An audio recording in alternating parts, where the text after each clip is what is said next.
Hey guys, and a very warm welcome back to the channel. If you're new here, I am Estelle, and a warm welcome to the OGs. Thank you so much for your unwavering support. So you guys, as you might have seen from the title, today I want to talk to you guys about my struggles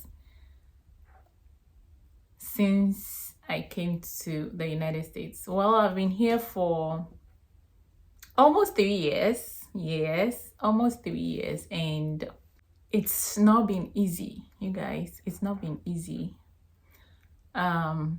There's been lots of struggles, adjusting, settling in. It's just been a whole lot, you guys. It's just been a whole lot. The very first thing that hit me so hard, still hits me so hard, is homesickness, okay?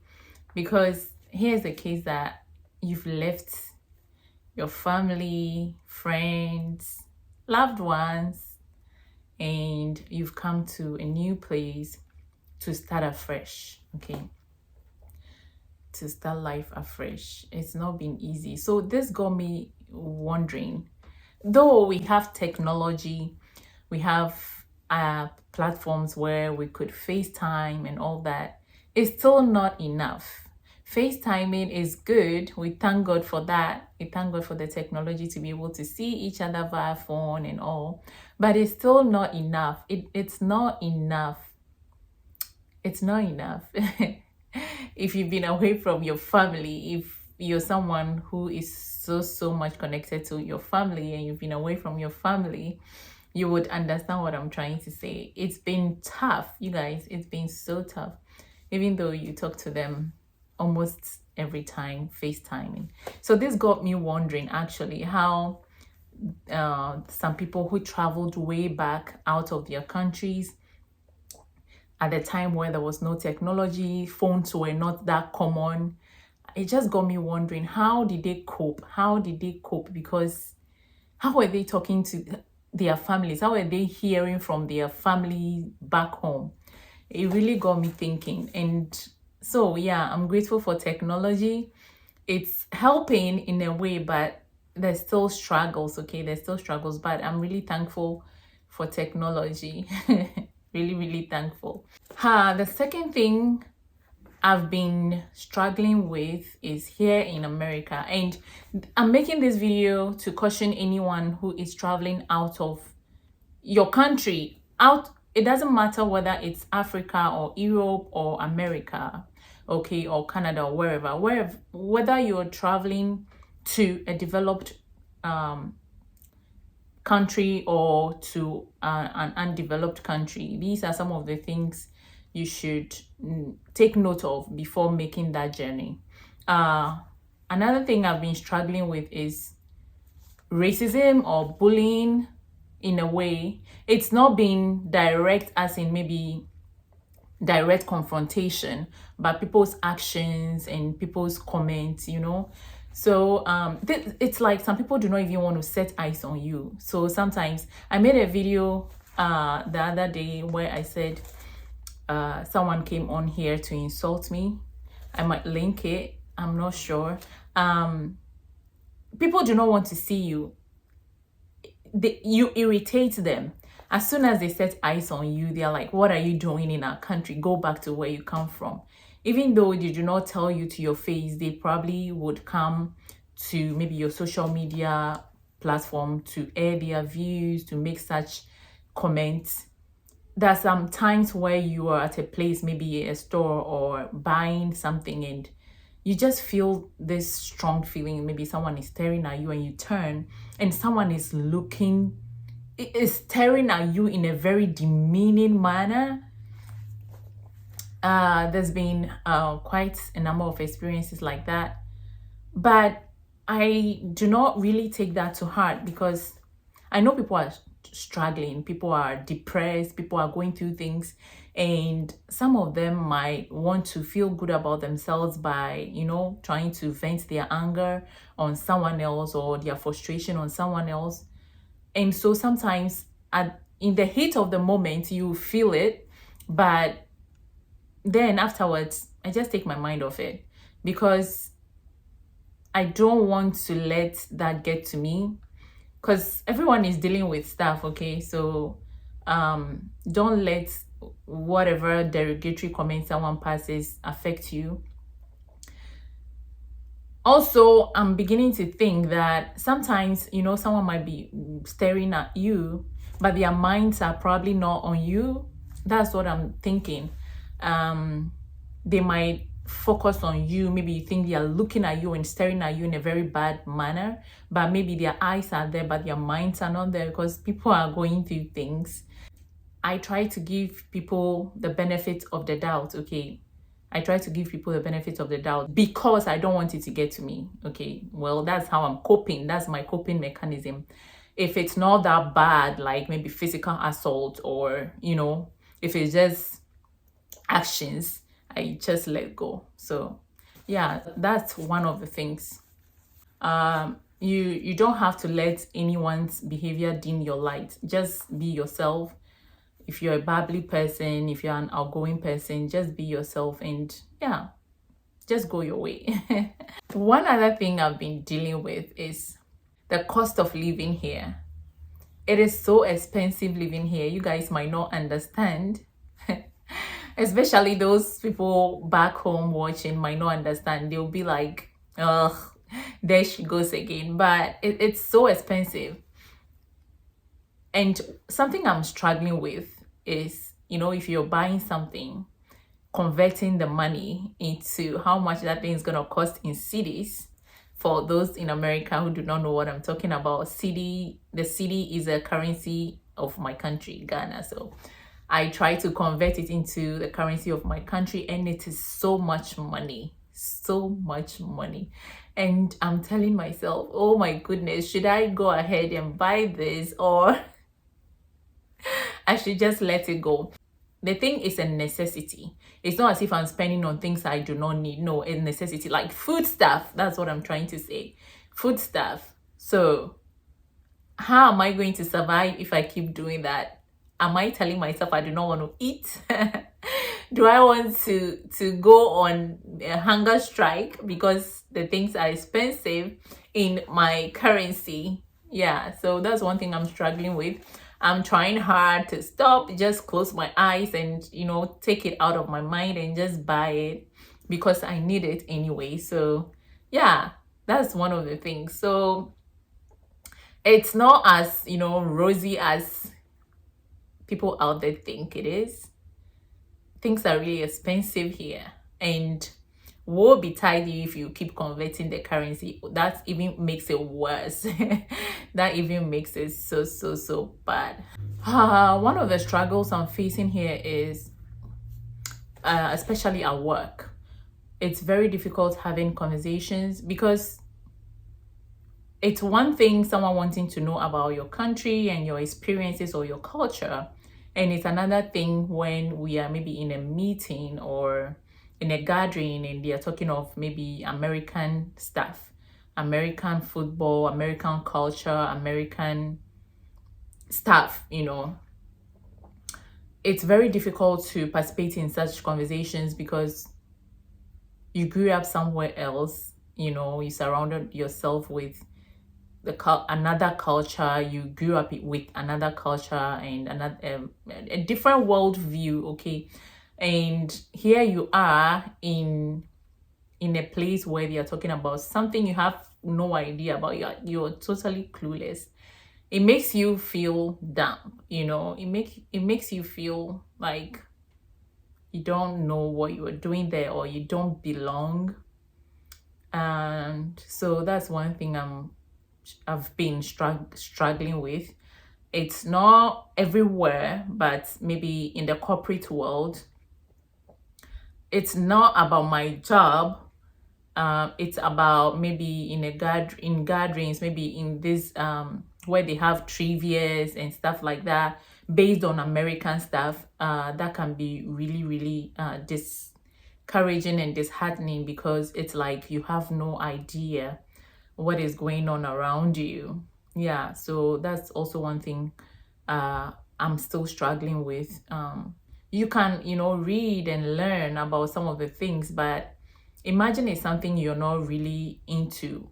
For example, imagine it is football, and it is not soccer as we know it. It's not soccer of our football, American football. American football is different from the football the rest of the world knows. I am not really into that. So imagine if there's conversation around that. I am clueless. I have no idea. So that's one of the things that's been really bothering me. Not bothering in a way, but something I've been struggling with since I came. So that should tell you that it's gonna take some time, for someone to totally say I am settled in America. If maybe you come to America and you're just a housewife, or you're just home, maybe you have something doing, working from home and all that, and you do not have to interact with people, I think you wouldn't have to struggle with this. If you do not have to interact with other people, I don't think this is something you would struggle with. But yeah, just beware that if you're moving from your country to another country, you should try and learn more about maybe their cultures and the things they do, their sports. So if you encounter people, you'll be able to, hold a conversation, air your views and then hold a conversation. If not, then you would be looking so stupid. One thing I've also realized, which I'm struggling with, not so much, because thank God for my church family. At least the church family is a community, so that helps. I'm thankful for my church family, but that sense of community is not here in America. Back home, your neighbors, and yeah, even at work, you could find a sense of community. It's not like that here. America is an individualistic, society. Everyone keeps to themselves. And I don't know, but this is because the system is so expensive. That leads me to my next point, where everyone is working. People are working different jobs. They do not have time. They do not have time to get together, to have fun, to, go places. So that sense of community is not there. People work so hard. People are doing 2, 3, 4 jobs. They move from one job, they go to another job. It's an ongoing something. Like, Americans do not take a break. There are few people that would go on vacations and all that, but you find out that people are always working to make, always chasing the dollar. And that's one thing I've realized here. This place is not like back home where you can gather around with friends, and it's difficult because this is a new place. It's not like back home where you can be walking on the street and you would find someone who knows you, or a schoolmate, and someone who would just say, oh, hello, then you chat for a while. Oh, it's been a while, you catch up on things. No, it's not like that here, of course, because you didn't grow up here, you didn't make friends, you didn't grow up with people here. So that's one of the things. But back home, if you going somewhere, maybe even in another region, you could be going somewhere and then bump into someone who knows you, or and yeah, you have a brief conversation, you link up. Maybe later you could probably plan and talk over a drink or something. Yeah, it's not like that here. It's not like that here. Also, back home, the ease with transportation, it's not something I'm really struggling with, but I'm just saying, I think because of where we live, the transportation system, the bus system is not that vibrant. But in the big city, in Chicago, it is very vibrant. It's like every 2 or 3 or 5 minutes, the bus comes, and that is so cool. But where we are, the bus comes hourly. The bus comes early, and that's That's not convenient, if you're in a hurry to catch a bus and go somewhere. That's a bit of an inconvenience. But I'm not struggling so much with that. But it means that here in America, if you want to survive, you need to drive. Everyone drives. Almost everyone drives. And owning a car here is not a luxury, it's a necessity. So if you're coming to the USA and you're watching this video, one of the things you should know how to do is to drive. Okay, learn how to drive before you come here. It doesn't mean that when you come, you're not going to undergo the whole process of testing and all that.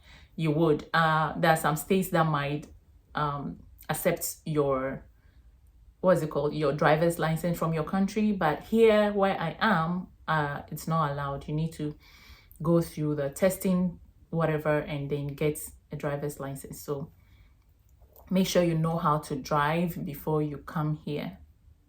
That's a necessity because almost everyone depends on their cars. The bus system is not as efficient in some places as maybe in the United Kingdom. It's efficient everywhere, almost everywhere. It is efficient. And I, for one, if the bus system was efficient, I do not think I would want to drive. I would want to take the bus, because who doesn't like princess treatment? But I'm grateful for my mother-in-law, my husband, my bishop. They're always there to, give me a ride to work or wherever I'm going. Right now I'm enjoying the princess treatment. So yeah, I'm thankful for that. But I'm just saying, if the bus system was more efficient, that would have been better. And also to caution others who are on their way to America that, hey, learn how to drive, because you would need to drive. Here in America, the bills never stop coming, you guys. The bills never stop coming. It's not like Ghana where you're actually paying some things, but it's not as obvious and very demanding as this place. I don't know if demanding is the word to use. The taxes are high. You pay your taxes and the bills never stop coming. You have your mortgage, you're paying. You have you're paying for your cable or internet, you're paying for gas, you're paying for insurance, you're paying for other insurance, like insurance on your car. So many things. The bills just keep coming. The bills for your garbage. It's a lot. It's a whole lot. It's just so much. It's like, that's why they keep working. They keep working, and then almost every money goes into the bills. You guys, what I'm telling you, you won't understand until you are here. The bills are so much, so much. And it's, oh my God, it's overwhelming. It's really overwhelming. What I think is that if you have your own business back home and things are working, your business is booming and you are doing great, just stay back home. Stay wherever you are, stay in your country, and you can travel maybe to America or Europe or wherever for holidays or for vacation. If you ask me, that's my candid opinion. If you're doing great or you're gainfully employed, your job is good, they're paying you good, the benefits are good, and you're living a comfortable life, just stay back home. Just stay back home. That's not to say people are not making it here in America. No. America, as they say, is a land flowing with milk and honey. It's a land of opportunities, yes. But the struggle, the struggle right now, oh my God, the struggle right now, if you're doing well back home, just stay back home and just come for vacation. You visit a few places and go back home. All these things I'm saying is not to scare anyone from, coming to America or traveling here, but just to caution you that these are some of the things you need to think about and take into consideration if you are planning that trip. If you're joining your spouse soon, or you're coming to school soon, or you've gotten a job and you're coming here soon, think about these things, prepare your mind towards some of these difficulties, and find a way to navigate them when you come. Okay. I've been here for quite some time, and it's still a big deal. It's still a big deal. Also, the American food, I don't know, but it's not something I still like up to now. I like a few things, but I don't see myself eating these burgers and pizzas and all these things every time. No, unless I feel like eating it. So I prefer to prepare my own food. If you've watched most of my videos, you see that I frequent the African shop a lot. Things are just not the same as they are back home. Some of their things taste so different. The last time I was talking about the ginger tastes so different. The bananas are huge and they don't really taste like the bananas back home.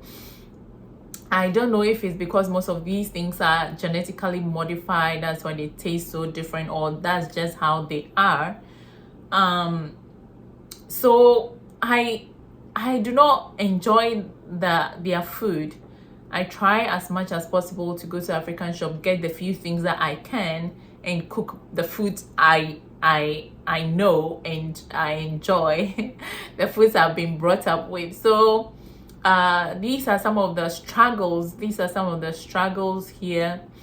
So if you're on your way here, just take a cue from this video, and yeah, you will be fine. You'll be fine in the long run. But we are still navigating. We are still navigating, and hopefully by the grace of God we'll settle and we'll find it enjoyable. So yeah, I would come back in maybe the next year to tell you guys how I've settled and how things are going on, So yeah, thank you so much for watching. If you've watched after this point, kindly give the video a like and subscribe if you haven't. Okay, subscribe if you haven't, to support the channel, and I will see you guys in the next one. Bye for now.